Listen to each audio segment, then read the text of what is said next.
తిరువూరు నియోజకవర్గ అభివృద్ధి వైఎస్ఆర్ పార్టీ ప్రణాళిక. వైఎస్ఆర్ పార్టీ అధికారంలోకి రాగానే చేపట్టే అభివృద్ధి కార్యక్రమాలు.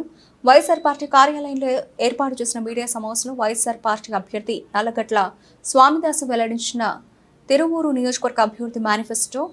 తిరువూరు పట్టణం చుట్టూ ఔటర్ రింగ్ రోడ్ ఏర్పాటుకు కృషి చేయడం, స్మార్ట్ సిటీగా తిరువూరును అభివృద్ధి చేయడం, తిరువూరు పట్టణంలో 100 కోట్ల రూపాయలతో అండర్ గ్రౌండ్ డ్రైనేజీ నిర్మాణం చేయడానికి కృషి, తిరువూరు నియోజకవర్గంలో స్కిల్ డెవలప్మెంట్ సెంటర్ ఏర్పాటు చేసి నిరుద్యోగ యువతకి శిక్షణ ఇప్పించడం వంటి పలు రకాల అంశాలను ప్రస్తావించారు.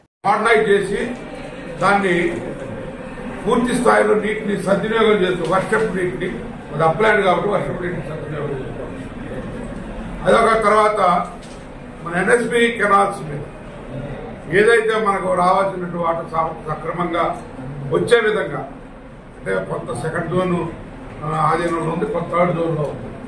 ఈ రెండింటిని కూడా మేము ఆయా డేట్ల ప్రకారం నీళ్ళు వచ్చే విధంగా అది కృష్ణా రివర్ బోర్డుతో మాట్లాడి మాకు ఇక్కడ ఏదైతే మన రైతుల ప్రయోజనాలు ఉన్నాయో వాటిని కాపాడటం కోసం తయారు చేసుకొని తర్వాత ఒక బ్యాలెన్సింగ్ రిజర్వాయర్ని ప్లాన్ చేయాలని మా ఆలోచన.